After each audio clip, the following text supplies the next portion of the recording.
To break this all down is Newsweek columnist Mark Schulman. Mark, this lawsuit just really, touches on Israel and espionage allegations, U.S. politics. What is your read on why accusations like this one are getting so much traction in today's media environment? Well, we're getting the far right in the United States has an obsession with Israel. And every time there's something they don't like, it's Israel who's at fault. And so, we have this strange meeting between the far right and the far left. It's one of these most absurd claims. I mean, there's also, of course, the claim that Epstein was a Mossad agent. But I mean, this one is beyond ridiculous. I mean, number one, when claimed that Patel was recruited, so to speak, or the honeypot operation took place, he was just another out of work Washington think tank person and was involved in the Trump area. But no one thought in a million years he was about to become the director of the FBI. No one would have imagined that would be in his immediate future. So no one would run an operation like this against him. So it's really absurd. And also, from little I know of the Mossad, this is not the sort of people they'd be recruiting for such an operation. Plus, the Mossad made it quite clear after the Pollard incident, Pollard was not from the Mossad, but Israel promised not to spy on American soil at all. I'm sure there's some sort of spying going on, but not of this kind. The chance of being caught is way too large, and no one would take such a chance. This is just another attempt at smearing Israel, smearing the Jews. Anybody who has anything to do with Israel is now treasonous, let's put it that way. It's very, very problematic at this point. We're seeing this, from Tucker Carlson and from others in the far right in the MAGA world, those who sort of oppose any sort of support for Israel. Now everybody turns out to be an Israeli agent everywhere.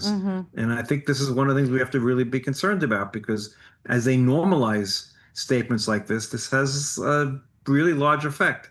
It's not affecting the broad support amongst Republican supporters of Israel, but the edges it's really beginning to affect. And of course, some of these people are the influencers. And of course, some of these people are the ones who influence the younger people more than anything else. And as we saw from this last survey that just came out, the support amongst young people is something that's really a problem right now in the United States. And a lot of this is being impacted by podcasters, both from the right and the left. And so we must be really concerned about that. Well, obviously, the fact that Alexis Wilkins felt so concerned that she had to file this defamation lawsuit, it says a lot.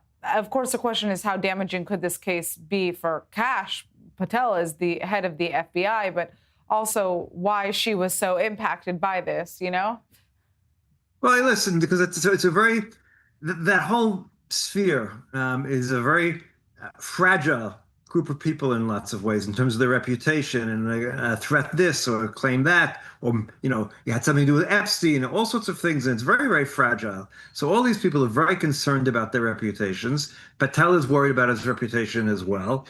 He's obviously, like I said, he's someone who would a big surprise that he's the director of the FBI. And his support is from the MAGA base more than anything else. And that's why he was appointed by Trump. So he's worried about that on that level. And of course, a lawsuit is one of the best ways to prove the fact that it's absolutely false. And so it's as good a way as anything else. All she could do is claim it's false. Well, this way she really claims it in the strongest possible way. As we've seen, we looked at the Fox News situation, where what finally got Fox News to claim that Trump lost the elections in 2020? It was a lawsuit that was filed, and they lost against Dominion. So lawsuits work. And so maybe if you file a lawsuit, the next person isn't going to make up these spurious claims. So I think I think it's as good a way as any to fight these things. But I think we here in Israel need to be worried that we're seeing more and more signs of this amongst the far right at this point. And that should be concerning. All right, Mark Schulman, I'd like to thank you so much for joining us. Crazy story.